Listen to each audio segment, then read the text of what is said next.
Hello, good evening, and welcome. I'm John Lazarus with Stories Matter and D&E Publishing. We've all been children before, but writing from a child's perspective as an adult can be a difficult task. So much of our experience has been lost to memory, and for some of us, the cultural changes over time have been drastic.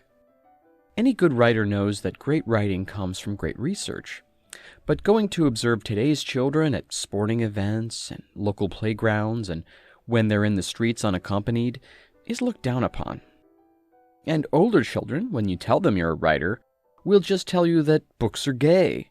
And when you tell them that you've slept with more women than they ever will, and not just because global warming will certainly reduce their lifespan, they still just laugh in your face and say, "Who'd want to have sex with a bald bitch?" Even though I'm not bald at all, not even a little bit. Of course, if you have children of your own, research might be easier. You can listen to their conversations pretty easily from the comfort of your own bedroom, or better yet, sit down and have a conversation with them. Now, for writers like me, that can be tricky. The few of mine that I have visitation rights with are pretty annoying, and they usually make up excuses so they don't have to come to my apartment. But there are still workarounds. Bribing them with toys and with concert tickets, or telling the police I think their mother is addicted to PCP. These are all things that I've done to earn some quality time with my kids. You might be thinking, John, is this really worth it? Well, some of the most iconic characters in recent fiction have been children. Twilight was one of my most successful stories, and it follows a street-tough 12-year-old chess prodigy who uses the power of autism to fight an army of zombies. The little brother character, Duggery, ended up being the highlight of Tomorrow's Sorrows Borrowed. His love for his brother was the beating heart of the story, and his catchphrase, "I'll tear open your nutsack," provided the biggest laughs. Still, there are a lot of things you need to look out for. We don't want to write a bunch of Wesley Crushers and Alexanders, and then turn our dads into deadbeats because our audience doesn't like having that child around. We'll write kids that we'd actually want to be around on this edition of Stories Matter.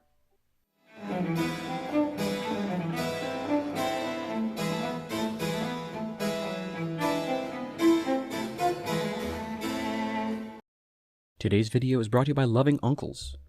Loving Uncles is a mentorship program that matches promising young boys and young girls with lonely men who have lots of interesting theories on all different kinds of things. Loving Uncles was founded in 1988 by Derek Loomer when he realized that there's so much shit the government does that they don't tell you about in school.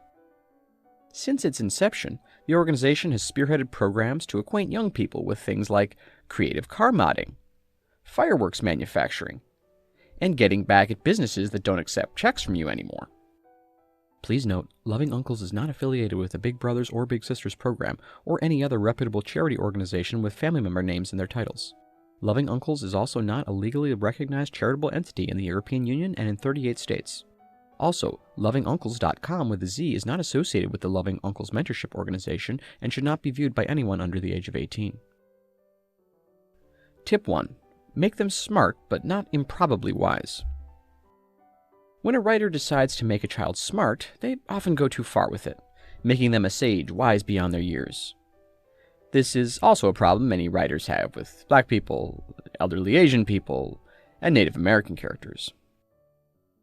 Kids can be clever, sure. They can solve riddles, and they might surprise a character with an interesting fact or observation.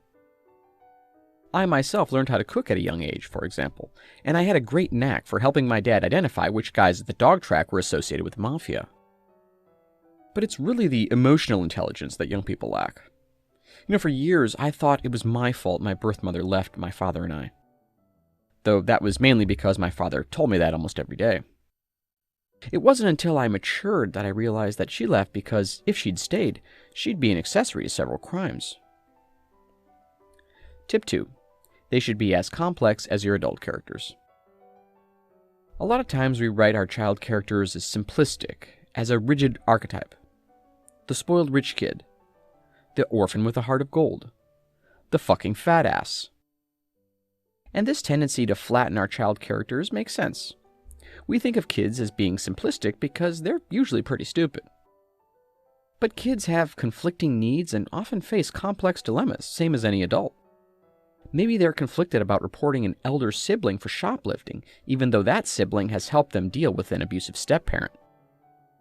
I know as a child I was often conflicted between calling the police on my dad for his various scams and frauds, and also realizing that a foster family wouldn't let me have ice cream with every meal. Tip 3. Watch out for outdated slang. Now, back in my day, a kid like me didn't have Riz. I was bodacious. People with negative aura were either geeks or dweebs. We didn't glaze people. We in their tight assholes. If you don't want your story to be dog water, you need to aura max your fiction with up-to-date slang, no cap. Your reader will think it's totally sus if modern-day kids in your story use words like radical or aw shucks or blunderbuss. Stop being an NPC and start literary mogging by rizzing up that research. Tip 4. Know your age range. Your 3-year-old shouldn't be playing Roblox. Your 9-year-old shouldn't still be playing with Duplo blocks. 6-year-olds don't usually have homework. And while some 13-year-olds get to finger bang their girlfriend on a trampoline, it's usually only the really cool ones. Now, this might be a little confusing depending on how you were raised.